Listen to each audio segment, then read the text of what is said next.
January 6th was a disgrace. American citizens attacked their own government.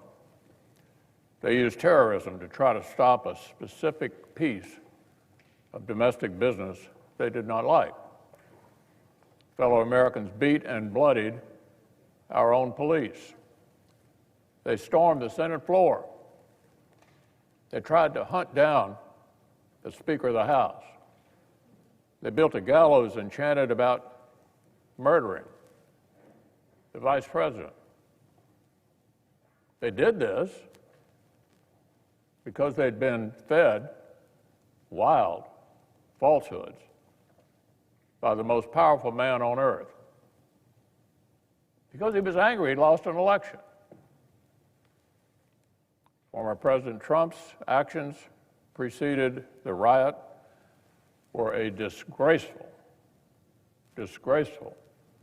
dereliction of duty. The House accused the former president of, quote, incitement.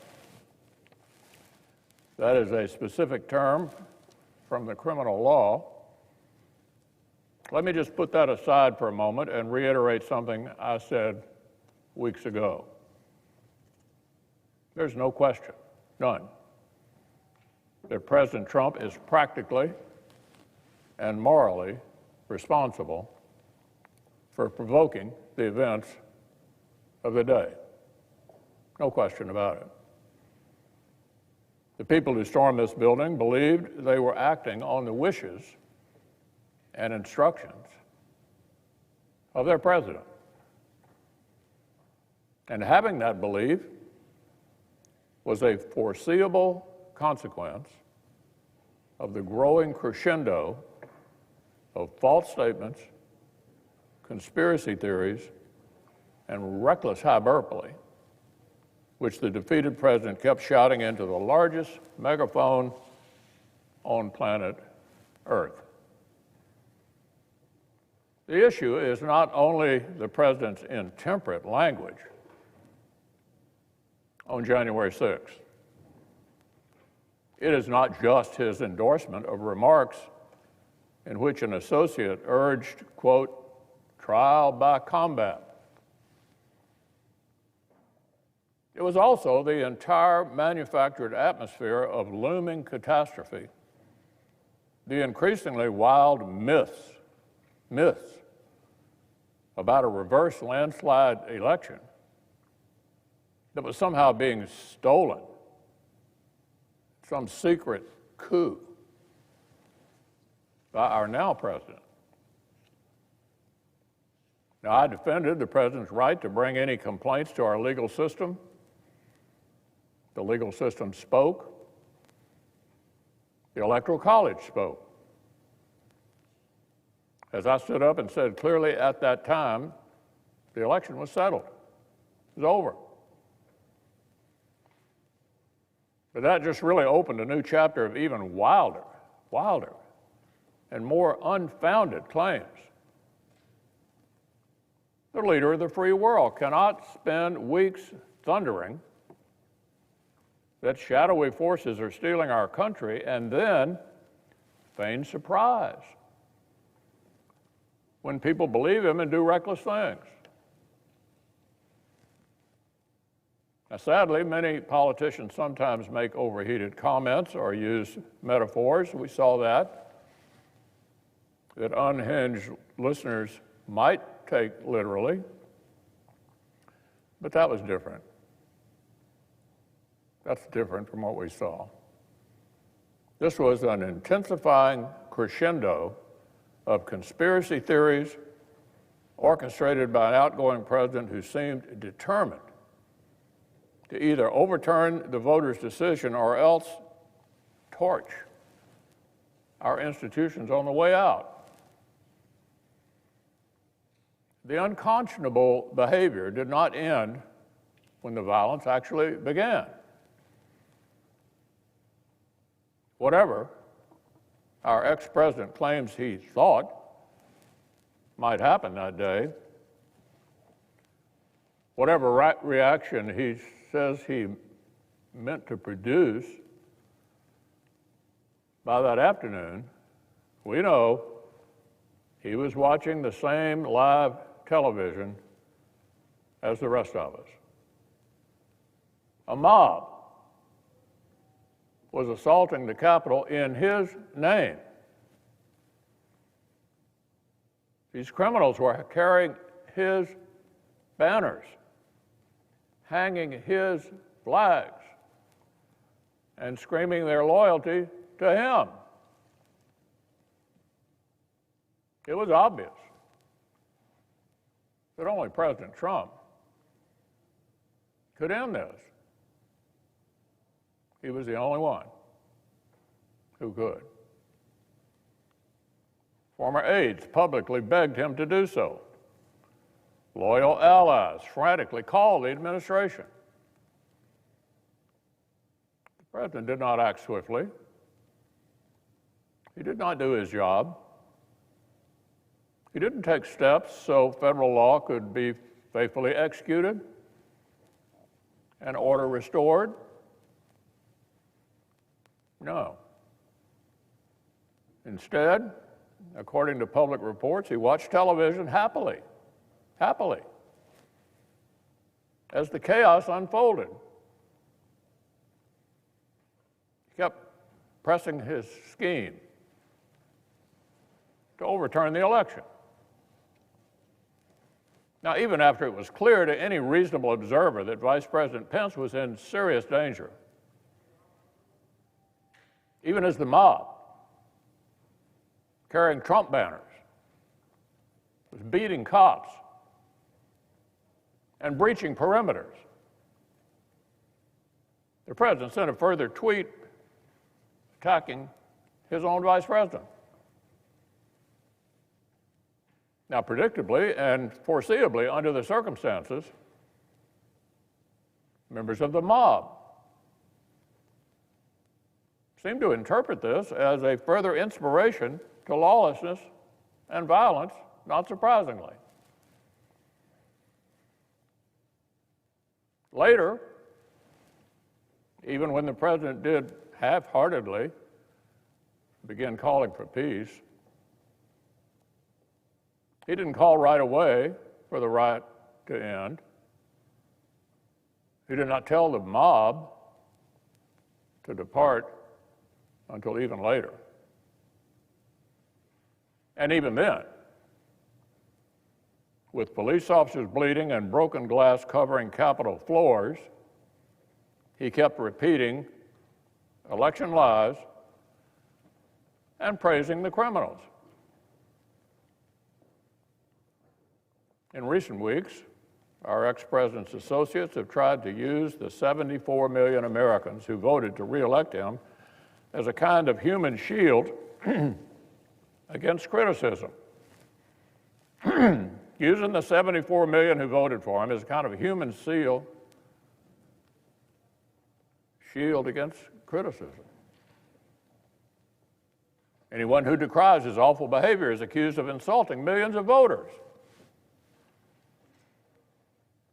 That's an absurd deflection. 74 million Americans did not invade the Capitol.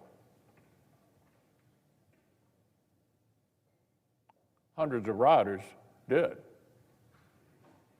74 million Americans did not engineer the campaign of disinformation and rage that provoked it.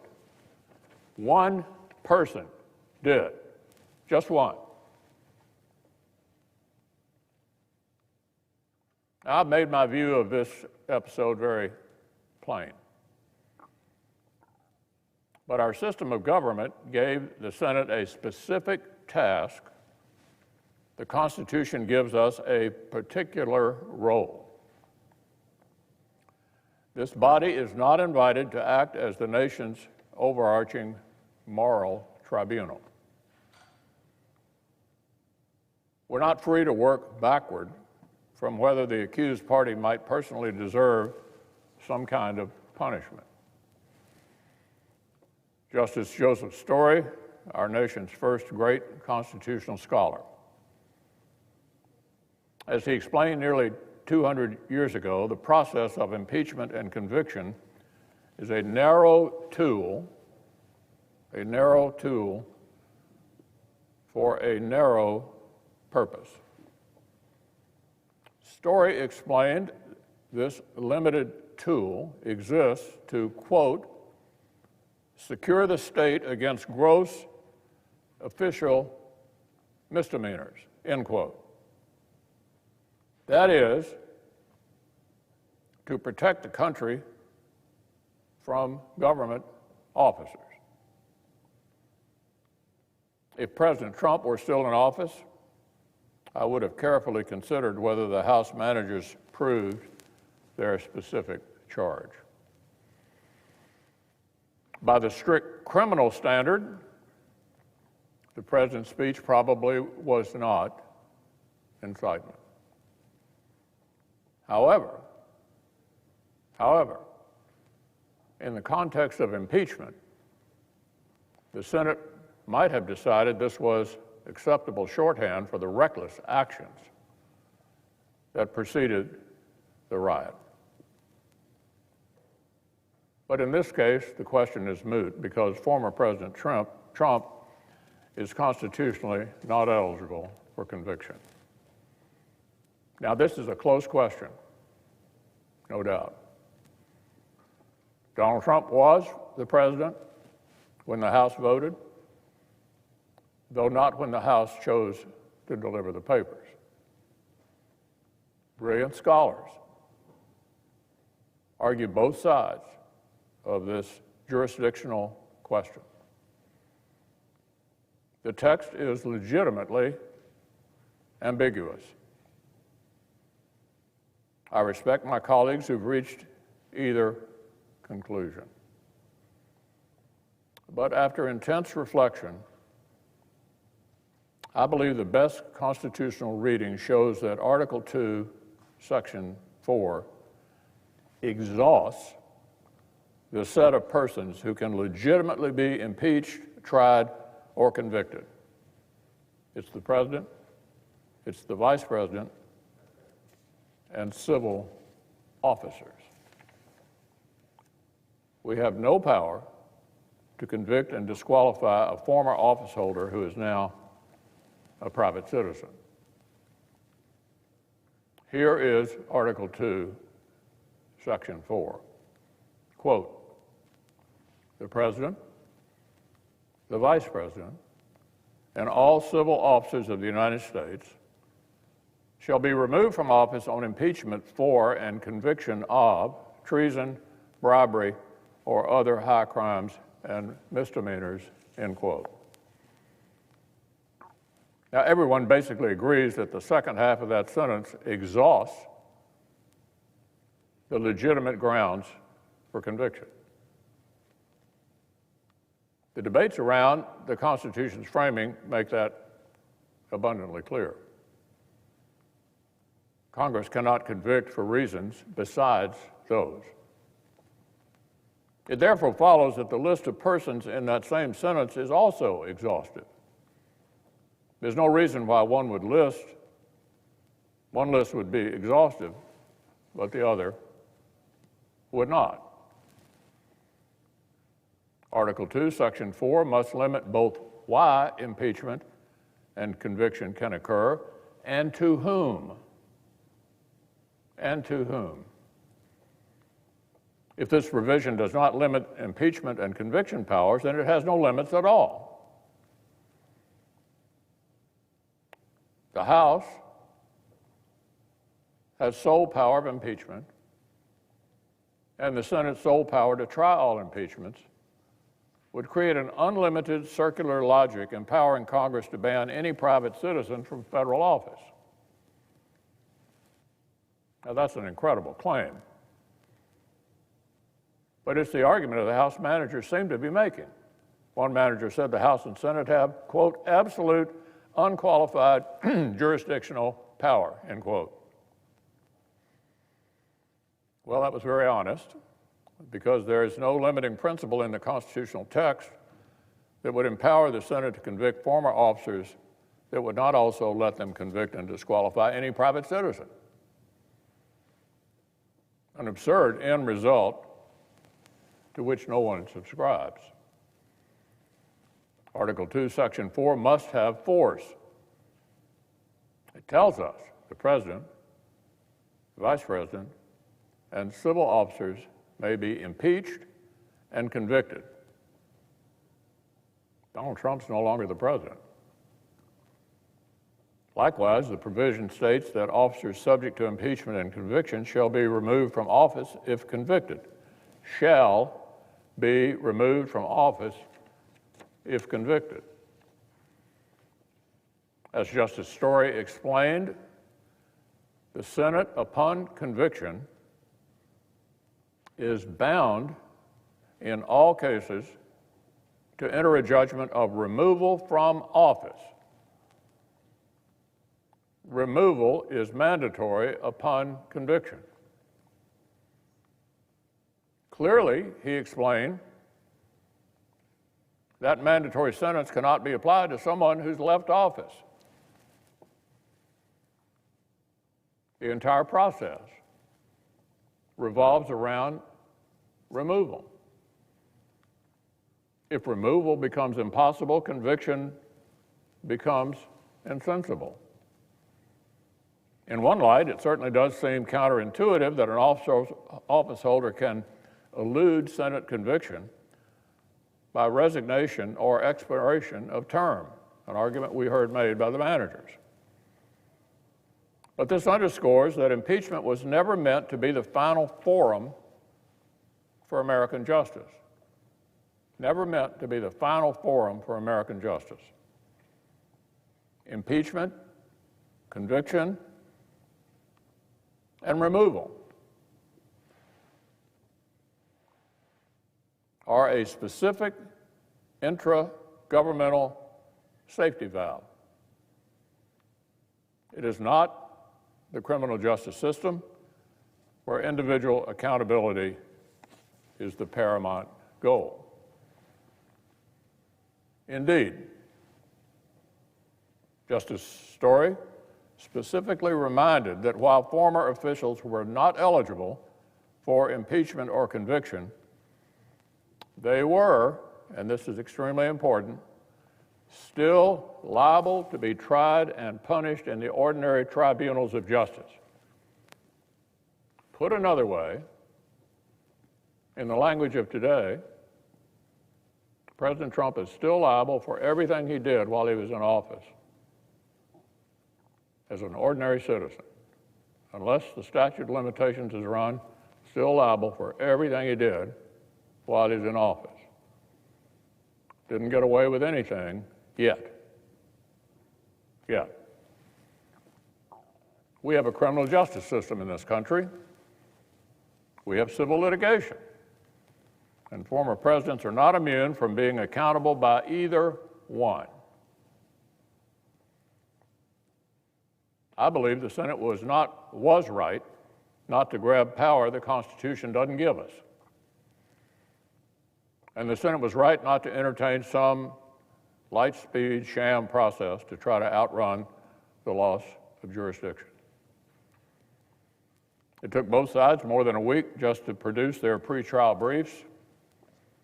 Speaker Pelosi's own scheduling decisions conceded what President Biden publicly confirmed: a Senate verdict before Inauguration Day was never possible. Now, Mr. President, this has been a dispiriting time.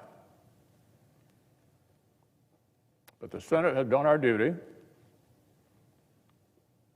The framers' firewall held up again. On January the 6th, we returned to our posts and certified the election. We were uncowed. We were not intimidated. We finished the job. And since then, we resisted the clamor to defy our own constitutional guardrails in hot pursuit of a particular outcome. We refused to continue a cycle of recklessness by straining our own constitutional boundaries in response. The Senate's decision today does not condone anything that happened on or before that terrible day. It simply shows that senators did what the former president failed to do. We put our constitutional duty first.